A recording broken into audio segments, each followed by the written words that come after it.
This is CGTN, China Global Television Network.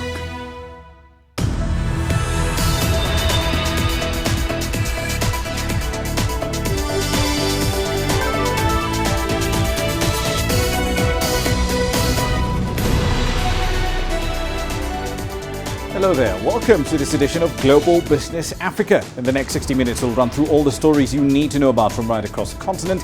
Here's a preview of what's in the pipeline tonight. China will be hosting over 40 heads of state next week for the second Belt and Road Forum. Continued fighting in Libya is triggering more economic turmoil.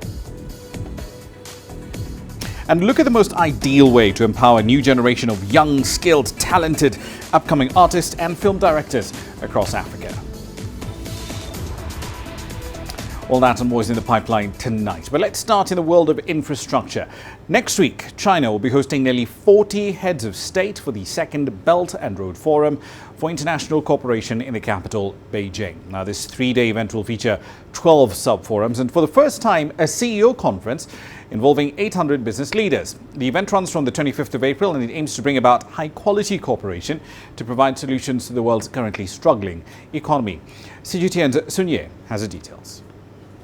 40 world leaders and heads of major international organizations, thousands of participants from across continents and trades, all to convene next Tuesday to Saturday in what the foreign minister called China's most important diplomatic event of the year.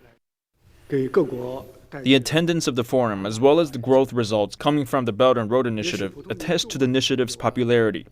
People along the routes are getting better jobs and creating better lives. This is what the upcoming meeting builds on. Wong expects even more good news for businesses this time compared with the first edition of the meeting, especially with the new 800-strong business summit slated to take place at the forum. He also suggested that the event and the ideas it stands for could help to address the troubles of a sluggish world economy. As some are siding with protectionism, the Belt and Road Initiative stands for solutions that are multilateral and of the open economy, which we believe are the path to growth. By pulling all relevant parties together, we will find the way to high-quality growth. President Xi Jinping, who proposed the Belt and Road Initiative 6 years ago, will be speaking at the opening and closing of the forum. One big thing to watch out for, a joint communique coming out from the Leaders' Roundtable that will show how world leaders are solidifying political common grounds concerning the Belt and Road Initiative. 12 sub-forums will also take place during the event. Sun Ye, CGTN, Beijing. Now here's China's Ministry of Commerce commenting on the current trade status between China and countries that are taking part in the Belt and Road Forum. This strategy, for some, does continue to be an important platform for international cooperation. First, trade exchanges continue to expand. From 2013 to 2018, China's goods trade with the Belt and Road countries totaled more than $6 trillion. Second, the innovation of trade methods has accelerated, and Silk Road e-commerce is becoming a new channel for cooperation among countries. Third, investment cooperation has continued to deepen. The Exim Bank of China says outstanding loans to Belt and Road Initiative projects is now almost $150 billion. Now, the funds were pumped into more than 1,800 projects, the bank says, along the irrelevant trade routes. Now, China's enormous lending outlay on the Belt and Road projects is currently facing a wave of criticism. Some are describing it bluntly as a debt trap, and some argue it will aggravate the financial vulnerability of developing countries. The bank's president, Zhang Chunsong, has defended the initiative, however, saying that projects financed by the bank have created jobs and boosted taxes in the countries involved. The Belt and Road program seeks to bolster a sprawling network of land and sea links to connect China and participating states through what some describe as win-win trade exchanges. Under the grand framework of the Belt and Road Initiative, the Export-Import Bank has carried out more than 1,800 projects with a total loan balance of more than 1 trillion yuan. The EIBC has supported the construction of the Mombasa-Nairobi Standard Gauge Railway project, the first railway built in the last nearly 100 years in Kenya, which has reduced the nation's logistics costs by almost 40%. In the meantime, a new mechanism aimed at creating a more favorable tax environment for enterprises and countries involved in the Belt and Road Plan has been established. Here's CGTN's Ramah Nyang with a look. Tax officials and experts from dozens of countries and international organizations have gathered in China for a forum on the new tax cooperation mechanism known as BRITACOM. It comes as trade and investment continues to grow among participants in the Belt and Road Initiative. In 2018, Chinese companies' non-financial direct investment in Belt and Road countries saw a nearly 9% increase year-on-year. Liao Tizhong from China's tax authority has been involved in the mechanism since the very beginning.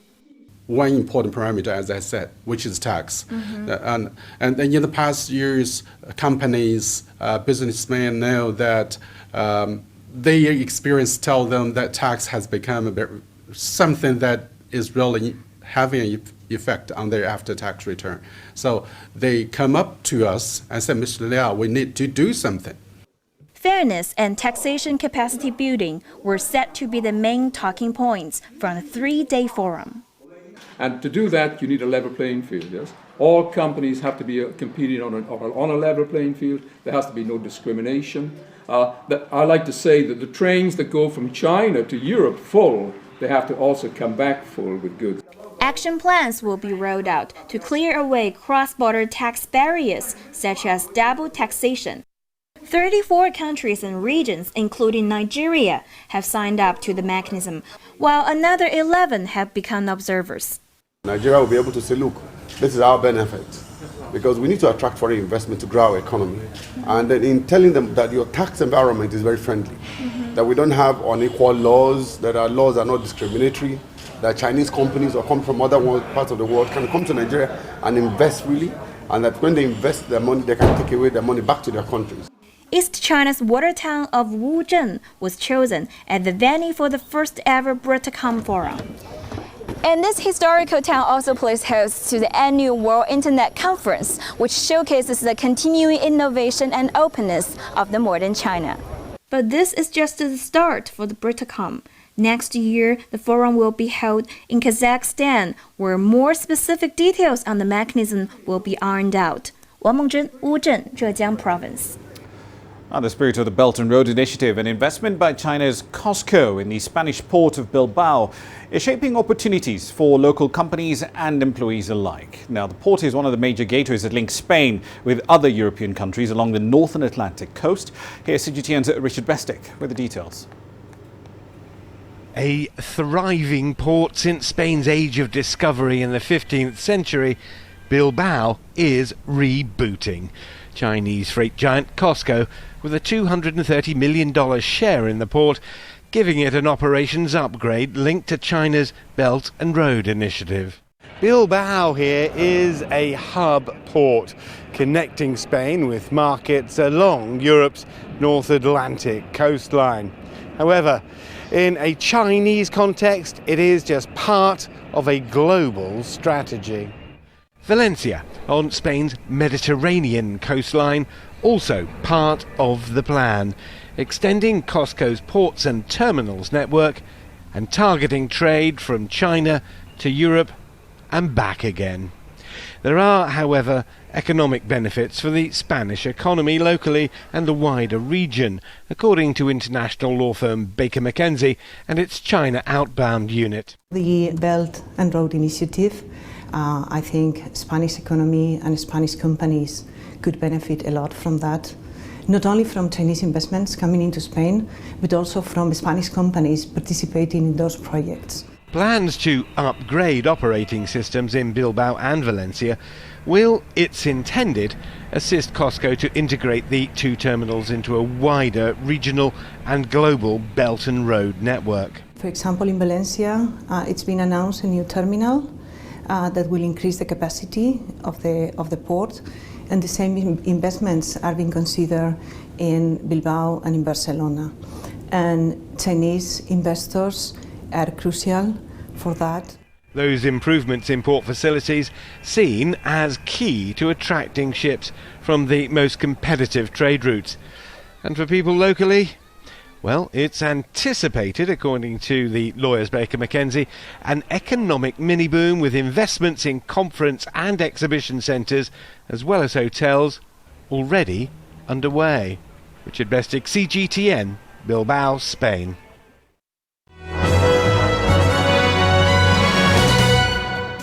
Right then, some corporate headlines here for you. Let's start with aviation. Boeing has conducted what it says is a final test flight of the 737 MAX with an updated anti-stall system prior to certification by aviation authorities around the world. The company's CEO, Dennis Muilenburg, says test pilots have wrapped up at least 120 flights with a software update for MCAS, the Maneuvering Characteristics Augmentation System. All 737 MAX aircraft around the world have been grounded ever since Ethiopian Airlines flight ET302 crashed barely 6 minutes after takeoff on the 10th of March. Elsewhere, Facebook says it may have unintentionally uploaded email contacts of 1.5 million new users since May 2016. In March, Facebook had stopped offering email password verification as an option for people who signed up for the first time. Now, there were instances apparently in which email contacts of people were uploaded to Facebook when they created their account, according to the company. Facebook says, though, that the glitch has since then been fixed.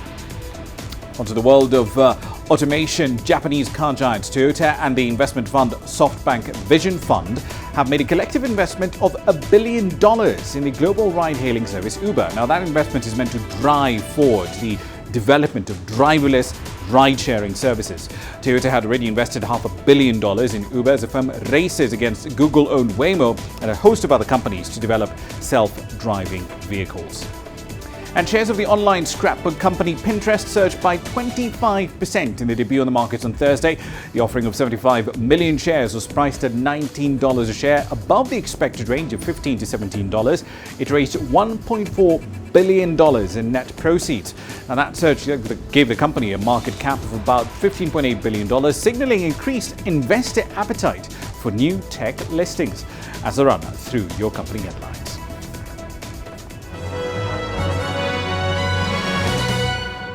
And we'll certainly be covering a lot more tech news in just a moment. But in the meantime, time for a break. Here's what's coming up next.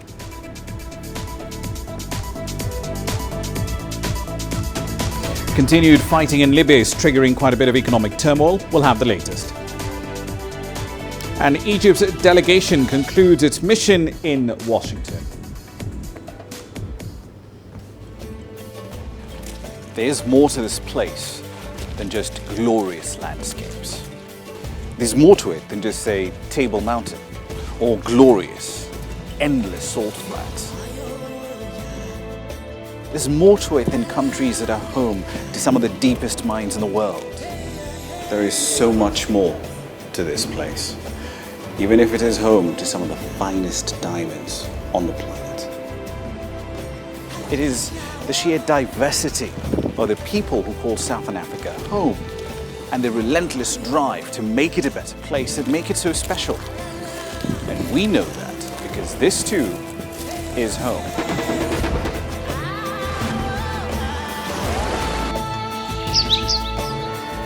No one knows Southern Africa like we do. CGTN. See the difference.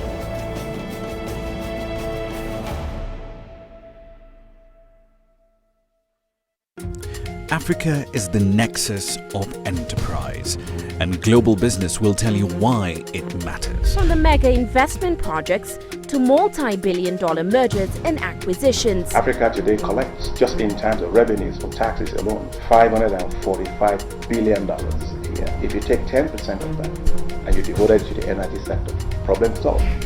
All this on Global Business, weekdays at this time on CGTN.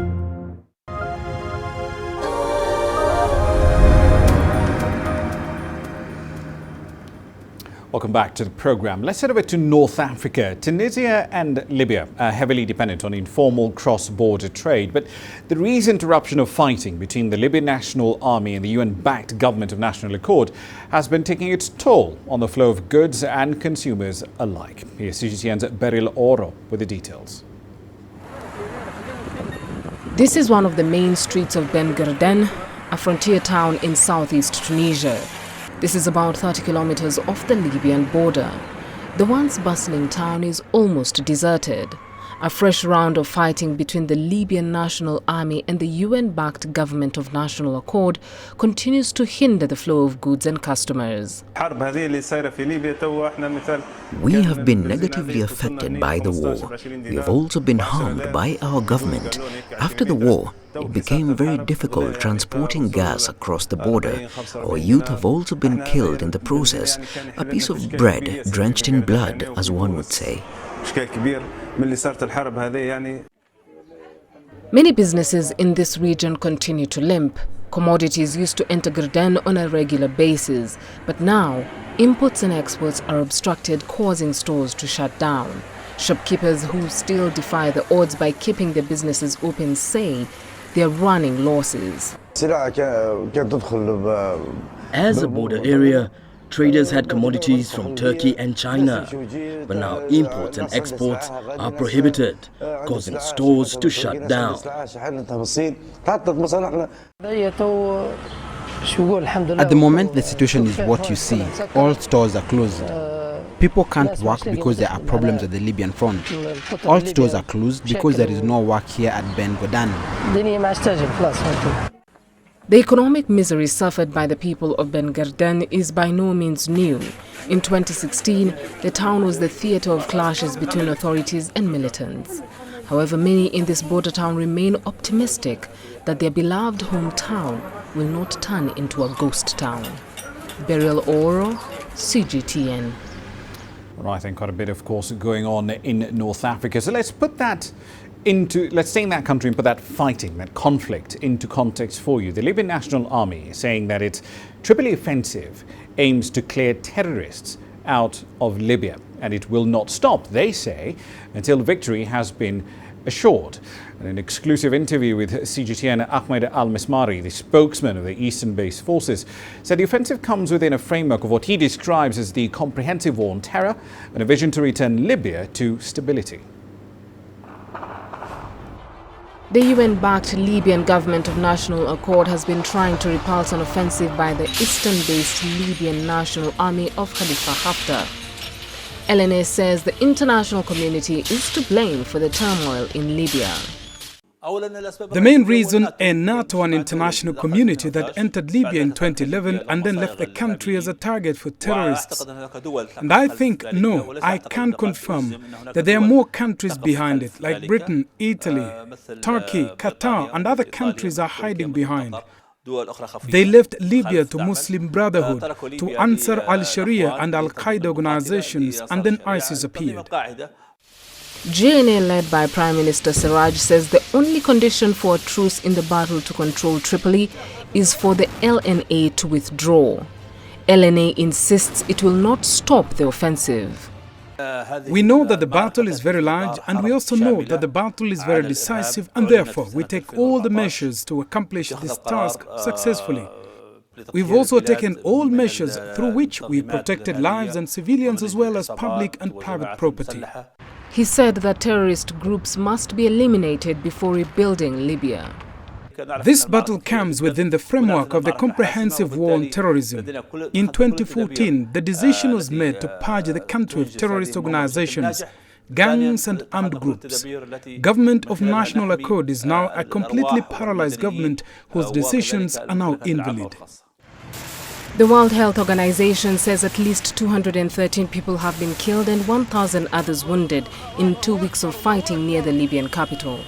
Libya has been struggling to make a democratic transition amid insecurity and chaos ever since the fall of former long-time leader Muammar Gaddafi in 2011. Beryl Oro, CGTN. An Egyptian delegation of private sector representatives have wrapped up their mission in Washington and New York in the United States. Over the course of 5 days, these delegates met with officials from the American administration in a bid to attract a lot more FDI flowing into Egypt. Here's CGTN's Yasser Hakim with the details of their mission. The main aim of the trip is to attract more investments from the United States. Egypt is the highest recipient of U.S. investments in Africa. However, most of it is in the arms, oil and petroleum sectors. Egypt might have an edge when it comes to products that does not like organic product. The investors are looking for a lot more than just an environment. They want to make sure the tax laws are followed. They want to make sure if they go for bankruptcy, that the bankruptcy laws are suitable for this investment. Mehdi Al-Afifi has just returned from New York and Washington's door-knock trip. The Egyptian business delegation was highlighting to their American counterparts the new investment law and incentives for foreign businesses. The mission right now is focusing on the large companies. I think Egypt could be a very good producer and exporter of technology, applications and things like that. A model to follow is India. Mehdi Al-Afifi says that the feedback for the meetings were positive and that there will be a follow-up meeting between the Egyptian and business delegations of the United States here in Cairo very soon. Yes, Hakim for CGTN, Cairo.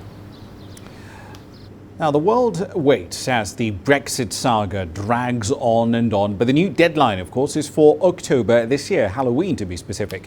Now, the UK, though, is South Africa's largest single trading partner within the EU. Like other key partners, South Africa is anxiously awaiting a decision on the UK's exit terms from Europe. Will it be with or without a deal? Is it going to crash out? The government, of course, has been exploring several scenarios in order to try and limit any negative outcomes for South Africa. Trade talks are ongoing, but there will be no definitive answer until the UK decides what to do. Here's CGTN's Sumita Naidu with this report. South Africa's main exports to the UK are platinum, automotives and fruit, and volumes have been growing steadily over the years. In 2018, exports to the UK reached close to $5 billion. What Britain decides to do in regard to its European exit is critical for South Africa. But it's clear Britain wants to leave, and it might do so without a deal.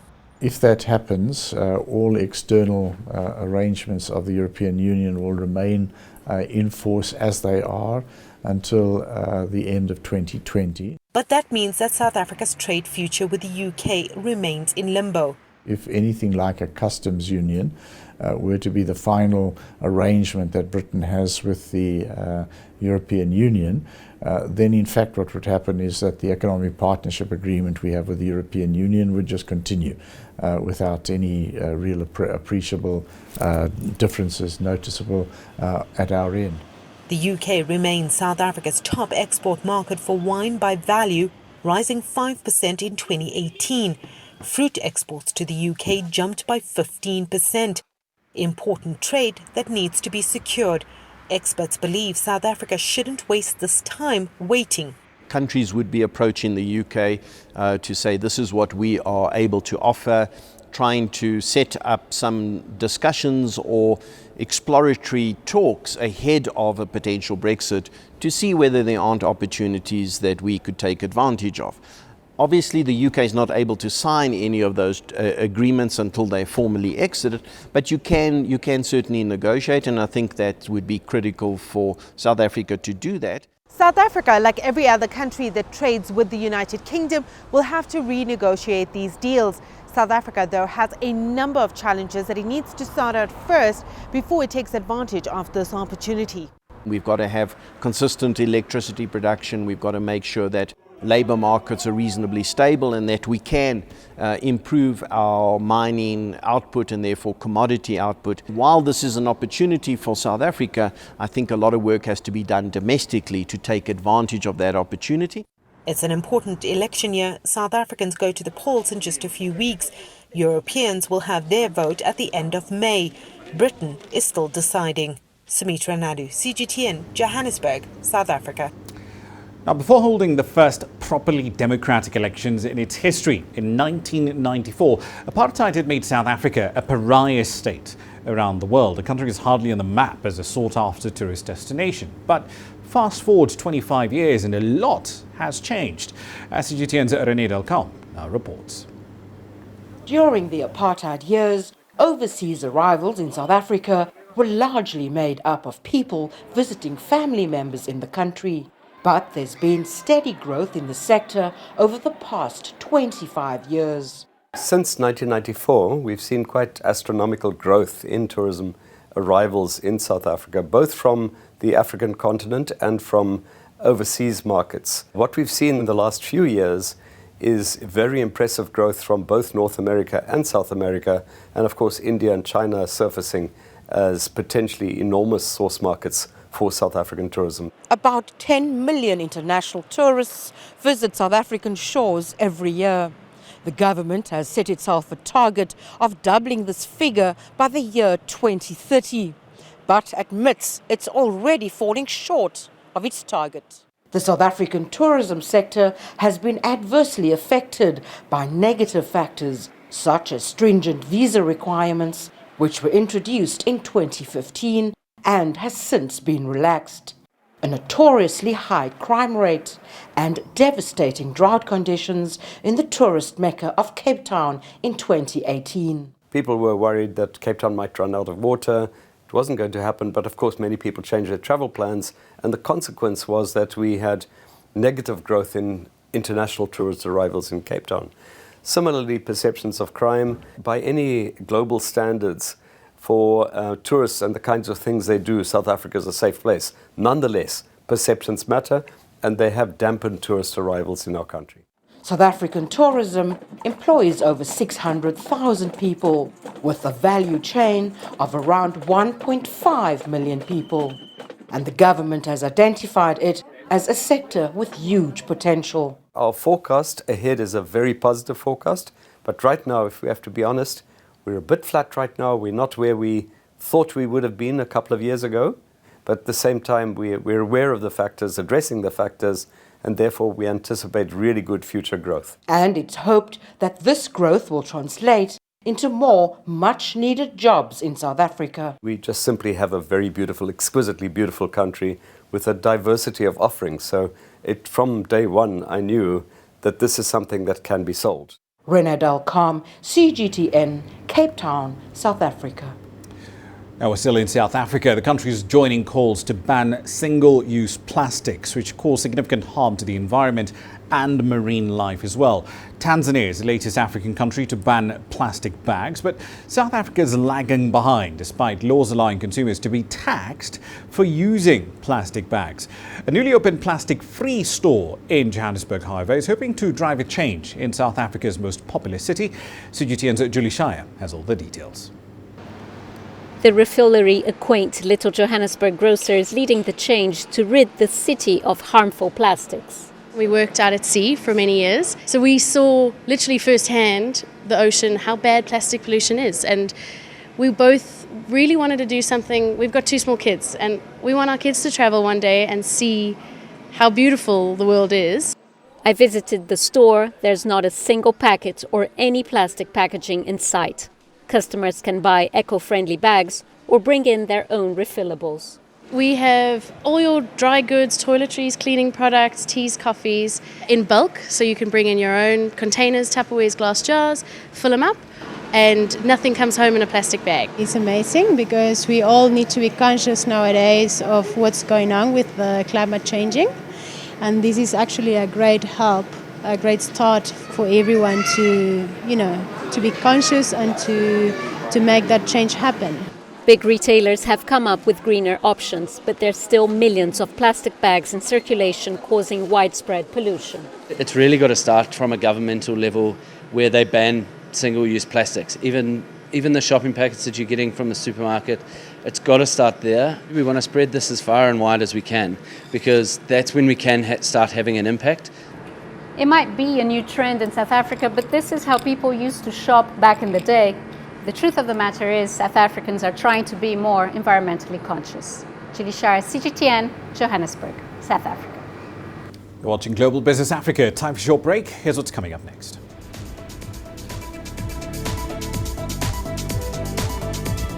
Climate change activists picket in front of Société Générale in Paris. Cars are getting a lot smarter. We'll be looking at the latest tech from the Auto Show over in Shanghai.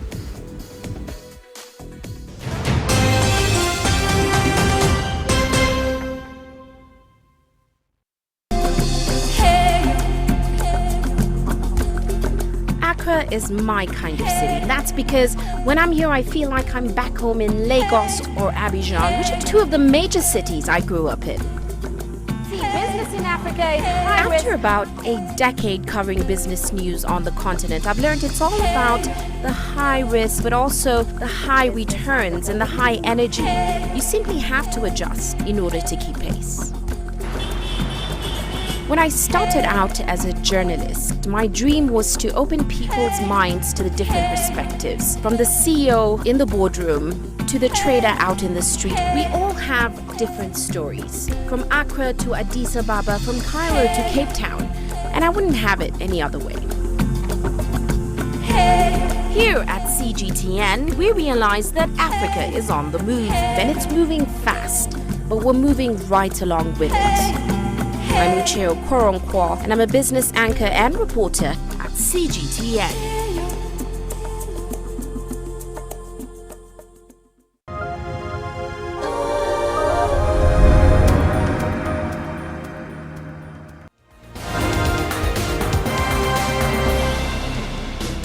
Right, then these are the stories making headlines at this hour on Global Business. Let's start in Libya. The National Army over there says its Tripoli offensive aims to clear terrorists, it says, out of the North African state, and they say they won't stop until victory is assured.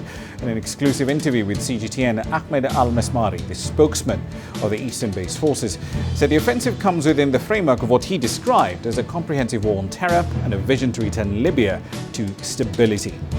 Over in Sudan, leaders of the ongoing protests are planning to unveil what they say will be a civilian body that they say could take over from the country's ruling military council. That council has indicated its willingness to meet some of their demands, not all of them, particularly on fighting corruption, but it insists that power will only be handed over to a civilian government after 2 years have passed. Over in Algeria, thousands of demonstrators have returned to the streets of the capital, Algiers. The protesters are demanding radical reforms in the country, and that is despite the former president, Abdelaziz Bouteflika's resignation early this month. Parliament named an interim head of state, and an election date was set for the 4th of July. But demonstrators want a complete change in the entire leadership. And finally, it's been a tragic start to Easter festivities in South Africa. 13 people have been killed after a church building they were in collapsed. The tragedy took place during an Easter service in the coastal city of Durban. Emergency services say the walls of the church collapsed following days of heavy rains and strong winds.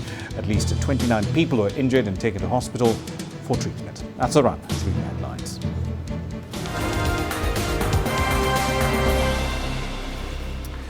Right then, let's jump back briefly into the world of tech and markets. This time last week, Jumia, the Africa-focused German-incorporated e-commerce platform, floated depository notes on the bourse in New York. Now, this, at the time, was the explanation from the company's co-CEO, Jeremy Hodara, on why the firm chose to raise capital in New York as opposed to any of the capital markets here in Africa.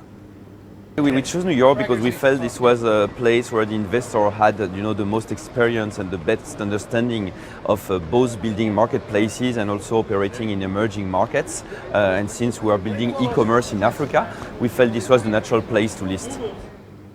Now, the investors do seem to love the company. For the first week of trading is anything to go by. Take a look at this chart. Jumia's shares peaked at just over $43 on the 16th of April. Solid trading volumes too. 2 days later, they closed about 12% lower, just over $35. Upon its listing, this company triggered a fierce debate on what constitutes an African company. Just look up the hashtag #JumiaIsNotAfrican for the details on that particular debate. Now, we will cover that angle in detail in just a moment, but let's lay out the key numbers for the firm. It operates in 14 countries in Africa. By end 2018, just over 4 million clients were using it. It had close to 30 million product listings across all of its platforms. Now, goods and services worth nearly $950 million were sold across those platforms last year. That's over 60% more compared to 2017. But remember, this is a company that's never posted net earnings, much less an operating profit. Its consolidated loss in 2018 was nearly $200 million, and that was 3% higher compared to the year before. Revenues by end 2018 were just under $150 million, and that was 28% higher compared to the year before. So earlier on, I spoke to Ali Kansachu, CEO of Rich Management. With a week of trading behind us, I started by asking him why New York, and not Lagos or Nairobi or Johannesburg for that matter, was the ideal place for Jumia to raise capital. Well, I wish I'd put money to work on that trade. I was pretty convinced that it would perform well. Look, there's so many dynamics at work here. Firstly, they have a first move advantage, e-commerce, Africa. They've actually been on the ground. They're in multiple jurisdictions. We know that they've accumulated losses of $900 million. They're not profitable. And they collected a $1 billion valuation along the way somewhere. Yes. But when you take, what I think we're looking at today is what the economist called blitz scaling businesses. I call them the platform economy. Isn't Jumia in itself a bit of a contradiction? Because as you say, yes, you're playing onto these trends, right? Africa, population of 1 billion people. Younger population, population, explosive internet access, and so on and so forth. But then you look at the metrics of the business itself. You put in a loss of about almost $200 million in 2018. You've got 4.1 million clients across 14 countries, which on a per capita basis seems relatively small. So on one hand, you've got all these interesting trends at the top end, but actually making them profitable, that's a whole different story. I mean, that's a whole different story. Execution, the devil's in the detail of the execution. These are complicated jurisdictions. We all know they have their own quirks, so it's no easy task. And when people talk of like a $1.2 trillion economy and all these consumers, we're not consolidated. We're still very fragmented. The market is not like a similar market somewhere in Europe where everybody's consolidated and it flows much better. I agree with you, but I think we're going back to this sort of unicorn type valuation, first mover advantage. Sure, that your numbers are right, but what is the target? The target is possibly 1 billion people. And the target is establishing yourself in the minds of, let's say, 200 million people before Amazon or before Jack Ma wake up. They chose New York to raise capital. Yes.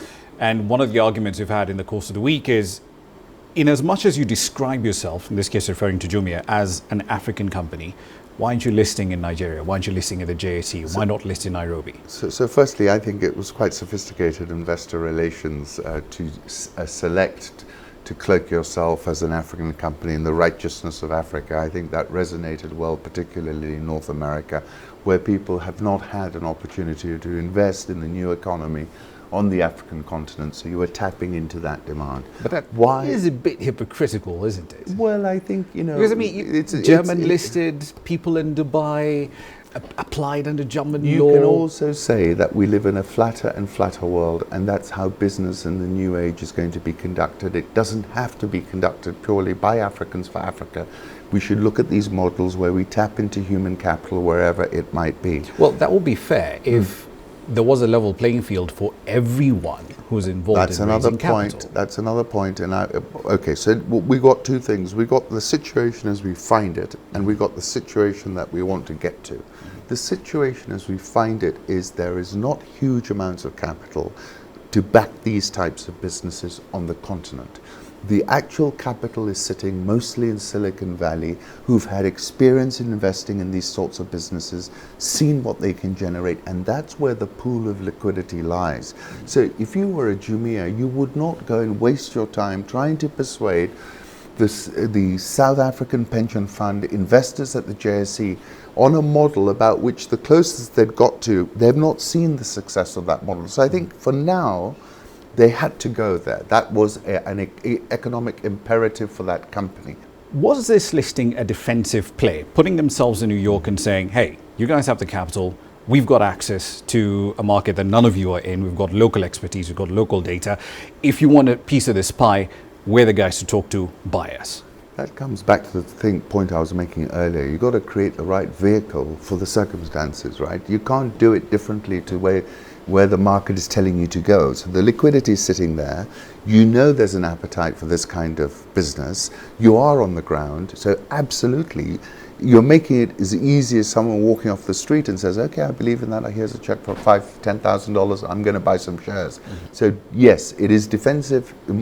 It is defensive in that sense. It basically puts you in front of probably the arrival of Amazon and Jack Ma's Alibaba, and makes you possibly a takeover target as well. So yes, I think it multidimensional, but it was they did it right. They picked a good moment in the markets when liquidity for this space was at a record. So absolutely, you've got to admire them for their execution and timing. Where's the value in this company? Because again, going back to the metrics, haven't made a profit in the years of operation. They're probably going to spend another $500 million. Yeah, they're going to spend a ton of money here. Yeah, or maybe another $1 billion. But looking at the business in its current form, right, ignoring what it might be in the future, with what they have in hand, 81,000 sellers, 4.1 million clients, 14 countries, and it's pretty diverse. North Africa, East Africa, so that's Kenya, Uganda, Rwanda, Tanzania, West Africa, Nigeria, plus, of course, Francophone Africa, Cameroon, Cote d'Ivoire, a few other places. It seems to me, and correct me if I'm wrong, that the core value here may not necessarily be anything else. It's the platform and the data that comes along with it. This is a platform economy trade, right, and data trade. In an asymmetric Africa, when you compare it to any other continent, they're going to have more data on more people. And you assume, although those numbers are small now, you'd assume it's going to be like a virus. If you're betting on it, you're betting it's a virus, that it's going to spread like this, and the numbers are going to increase exponentially. And that's exactly, and what is the most valuable thing in this whole 21st century economy today is data. The investment case for Jumia there. Now, let's move on to something else. Climate activists blocked hundreds of employees from entering the headquarters of the French bank Société Générale, the state-run utility, Électricité de France, and the oil giant Total on Thursday. The activists were protesting against the company's links, they say, to the oil and gas industry, which the group says is a major driving force in global warming. According to Greenpeace, Total is one of the 20 companies that emit the most carbon dioxide in the world, while Société Générale is a French bank that they say invests the most in fossil fuels. The protest came as Total CEO, the CEO of Angola's state oil company, Sonangol, and the chairman of Libya's national oil corporation were due to attend an annual oil summit in Paris. At the same time, a small bicycle park popped up in Rome's Piazza del Popolo, designed to charge the stage, where the teenage climate activist Greta Thunberg will address thousands of Italian school children. Teenage pedal power will be used to run some 128 bicycles that have been rigged up to a dynamo and a generator, providing the stage with significant amounts of power. Thunberg shot to prominence last August, taking place on the cobblestones in front of Stockholm's Parliament House with her School Strike for Climate sign. Students around the world have since followed suit, with youth organizations launching school strikes involving students in more than 40 countries around the world. Greta is quite young, and I'm sure with the support of many people, she has been able to deliver the message she wanted delivered. It is 100% a positive thing. It is something that has brought awareness to the people. She, Greta, gives us hope. At the end of the day, it is the youth who will need to lead the world. Soon it will be our turn. If we began like this, with this will to improve things, I think we are on the right road. Now then, India's second largest carrier, Jet Airways, has shut down all operations due to a lack of funds. Jet Airways has officially announced that it will suspend all domestic and international flights. Here's CGTN's Shweta Bajaj with the details from New Delhi. It's an end of an era in India's aviation history. The bleeding airline had asked the State Bank of India for an interim funding of 4 billion Indian rupees, nearly $60 million US. The rejection of that request meant Jet Airways had no funds left to pay for fuel or other critical services. But how did it come to this? After acquiring a domestic airline called Air Sahara in 2007, Jet Airways became India's largest airline by passenger market share in 2010 and held that position till 2012. In October 2017, it was still the second largest airline in India with a passenger market share of almost 18%, operating flights to 52 destinations. Later, in November 2018, Jet Airways reported a negative financial outlook due to increasing losses. That started its conversations with investors and buyers. In March 2019, Jet Airways had to ground some of its aircrafts due to unpaid lease rates. This was followed by the chairman of the company, Naresh Goyal, and his wife, Anita Goyal, exiting the airline. After this, things went down pretty fast. On 5th of April, Indian Oil Corporation stopped fuel supply to the airline because of non-payment of dues. The Indian aviation industry is suffering due to multiple reasons. The grounding of Boeing's 737 MAX 8, a shortage of pilots and manpower. But the Indian government is constantly opening new airports, giving the industry hope of a revival. Shweta Bajaj, CGTN, New Delhi, India. In the meantime, distraught employees of that very carrier, Jet Airways, are now seeking intervention from the country's Prime Minister to save the cash-starved carrier. The carrier is about $1.2 billion in bank debt, and it's been teetering on the brink of collapse for weeks now after failing to receive a stopgap loan of about $217 million from its lenders. That was part of a rescue deal agreed to in late March. Hundreds of angry employees are protesters in New Delhi and in Mumbai, accusing management of leaving staff in the dark about the carrier's worsening crisis. More than a dozen employees told reporters it had gone for 2 to 4 months without pay. I just want to request our Prime Minister, Mr. Modi, to help us in this crisis, and I want to assure the lenders that you invest in us employees and look at the spirit we have, and you won't regret it. A delay of funding is going to amount to not helping the company, and that is why our appeal is quite straightforward, that timing is of essence. The banks need to intervene quick, and they need to get the airline back on its feet, and be rest assured this airline will emerge out of it.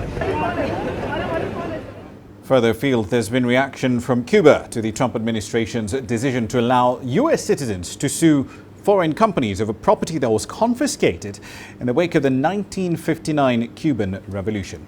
Check out this report from Havana. The United States has significantly ramped up economic pressure on Cuba following Wednesday's move to allow lawsuits against foreign firms over property seized from Americans following Fidel Castro's 1959 revolution.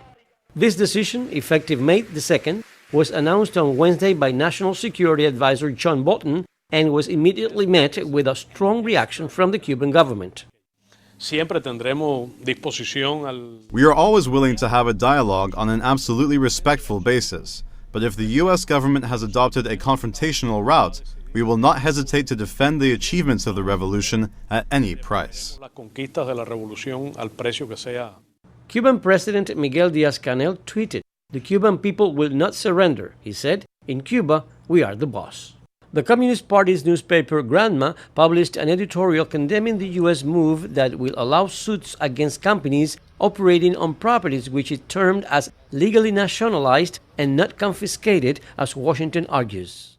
Reaction to the U.S. decision also came from the European Union's ambassador to Cuba, Alberto Navarro, during an European Union-Cuban Environment Forum in Havana. The extraterritorial enforcement of the U.S. embargo is illegal. It runs contrary to international law and, in my view, it is immoral. It's been 60 years of suffering for the Cuban people. Allowing lawsuits under a provision known as the Title III of the Helms-Burton Act could lead to billions of dollars in legal claims and hurt Cuba's efforts to attract more foreign investment. The U.S. also announced on Wednesday tighter travel restrictions to Cuba and limits to family remittances, changes that are not welcomed by everyday Cubans. This worsens the situation in Cuba because the Cuban community in the U.S. is large and sends important remittances which do not solve all our problems, but do help us. It is fatal for the Cuban people, and I think it's unfair. The Cuban people do not deserve that. They are trying to asphyxiate us, but they will not succeed. For many, Washington's decisions to enact Title III of the Helms-Burton Law and impose new sanctions on Cuba will have an impact on the country's economy and social life, and even worsen the already deteriorated relations between Cuba and the United States. Luis Chirino, CGTN, Havana. Billions of dollars are being poured into autonomous driving tech and the industry around it, and that trend is showing absolutely no signs of slowing down. The 2019 edition of the Shanghai Auto Show is full of the components you need to build a smart car, and you can also find impressive developments in the field of commercial and industrial vehicles as well. CGTN's Mijai has the latest on what's hot tonight. The component sector is usually not a favorite with auto lovers, but this year's auto show is on the way to changing that, with more and more smart components catching the viewers' attention. Brose makes intelligent car doors and seats and is showcasing a near-future smart concept car with doors that can open automatically and car seats that can rotate. For example, if a family is traveling and the baby in the back seat needs some care, mother in the front seat can rotate her chair and tend to the baby. Or, if there's a business meeting in the car, they can change the interior into a meeting room while putting the car on auto drive.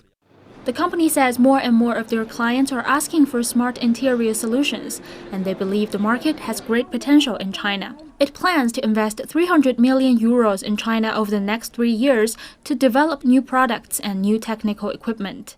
While it still takes some time for us to see the upgrades in the component sector to appear in the passenger vehicles, makers of industrial cars are already coming up with several generations of auto-driving trucks. Westwell is one of them. The company specializes in making heavy-load trucks for port operators. The autonomous fleets are controlled by a central system which coordinates the driving so the trucks don't get in each other's way. This year, the company is showcasing its latest version of the auto truck, in which the driver's cab has been completely removed and replaced with a battery and its air conditioning. The company says auto trucks are more than a convenience, they're becoming a necessity. For example, it's getting harder and harder to hire the experienced driver because it's a really big vehicle. And meanwhile, our vehicle is going to be applied in the not only port but also for the mining. Is there any even a tiny accident happen in that space, in that area, you have to shut down for at least 1 month. Usually for those kind of clients, that's a really big loss.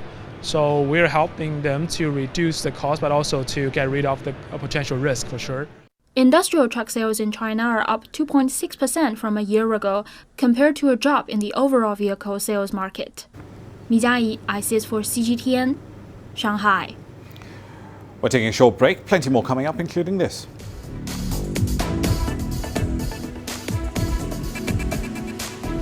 We'll look at the most ideal way to empower a new generation of young, talented, upcoming artists and film directors across Africa.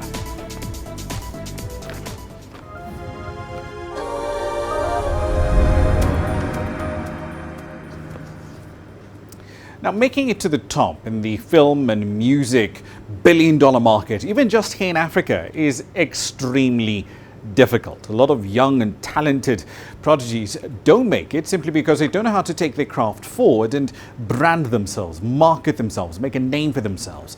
Others, however, may get the fame, but the money doesn't necessarily follow. So one Kenyan artist has rounded up a group of renowned film directors, actors and musicians to teach upcoming artists how to polish their brand and secure long-term financial gain. CGTN's Lonela Lupuana reports. Yeah. So that was my first. It's the most ideal passport experience to empower a new generation of young, skilled and upcoming artists and film directors in Africa. Michael Ndungu, popularly known as DJ Fully Focus, has brought to Nairobi well-established international talent.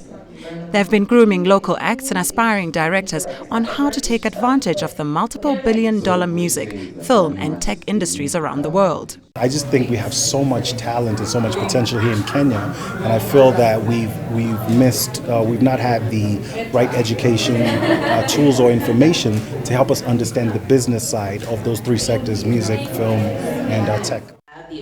These upcoming artists, producers and film directors struggle to secure funding for their projects in order to stay relevant. Almost 90% to 99% of artists in Kenya fund themselves. So you're funded by your own pocket and your own staff. But there are some others who are funded by their record label. But as for me as an artist, I have to remove the money straight from my pocket. For artists to really break through in 2019, they need representation. They need paperwork, basically IP, copyright, trademarking, all of that kind of stuff. It's so necessary to be able to have a successful career. Another voice came from Rock Nation, an American entertainment company founded by US rapper Jay-Z in 2008. Your relationships are everything, because you don't have the machine of a label and everything and all the people and all the money that comes with that machine. Because you don't have that, your relationships are what you're going to need to take you to the next level. Streaming giant Netflix has been expanding its African footprint, starting in Nigeria and South Africa. Award-winning Nigerian filmmaker Nii Akinmolayan features several productions on Netflix. He says even though Nollywood is the world's second largest movie industry by volume, African filmmakers should work together to promote the continent's industry as a whole. How do we make a great Nigerian-Kenyan movie? Okay, you should collaborate. If you collaborate, Kenyans who love Nigerian stars want to watch the film, then the film sells in Kenya. Nigerians who love Kenyan stars want to see the film, then it sells in Kenya. But it is one big film. So we need to encourage lots of collaboration, and we need to think of ourselves as African filmmakers. The Passport Experience founder, DJ Fully Focus, hopes this event will indeed groom the next African generation of international competitors in the music, film and tech industries. Shanela Lupuana, CGTN, Nairobi. One final story for you. Africa's luxury fashion market is still relatively tiny compared to the rest of the world, but the continent's rich and middle classes are growing and urbanization as well is increasing rapidly. The international fashion fraternity recently turned its focus to the continent with the first Conde Nast luxury conference held in South Africa. CGTN's Julie Shire was there. Cape Town is considered one of the most beautiful cities in the world with its mesmerizing ocean views and exotic landscape. It provided a perfect fit for the continent's first luxury conference to discuss the future of the African fashion industry. Luxury in Africa and around the world is completely changing. It's not what it was. It's not just for a few people. It's much more something that you can buy, even if it's a small object, and then later on you gravitate to something else. But it's not necessarily the luxury of the cost of it. I consider the greatest luxury of all is something that's made and touched by human hands. The luxury sector still provides for a niche market, but the continent is home to a growing middle class who want good-looking, well-finished and bespoke products. It is more important for us as African creatives, designers of whatever it is, from clothing to accessories to footwear, to create our own luxury and then take it out to the world. You know, creating value in a very sustainable way, in a way that is socially sustainable as well. So it means that the workers are treated fairly, that they get the right wage, that there's no child labor, and, you know, just empowering African women. The conference looked at ways to grow a new generation of tech-savvy designers and help them build sustainable brands. The internet has made it possible for individuals to start businesses and thrive. No longer do you need to have big overheads with expensive rentals. You can produce and sell from a very small setting where they incorporate their own individual aesthetics into the garments. So and that then takes these to a higher price point. So I think that the stuff that's produced by local designers is becoming more luxurious. The people we've been exposed to at this conference, whether it's speakers or just delegates coming in for the conference, has been invaluable, you know, because a lot of these people are in very high echelons and you never get to see them in person. African designers are holding their own in the glamorous world of luxury, and they're attracting international clients through their vibrant and unique designs. Julie Shah, CGTN, Cape Town, South Africa. And that's where we leave it for tonight's edition of Global Business Africa. Do remember, we'd like to hear your thoughts on the content you've seen here in the last hour or so. Several ways of getting your thoughts back to us, all of them on your screens right now. I'm Ramah Nyang in the Kenyan capital, Nairobi. Thank you for your company in the last hour. The World Today is up next from Washington, D.C.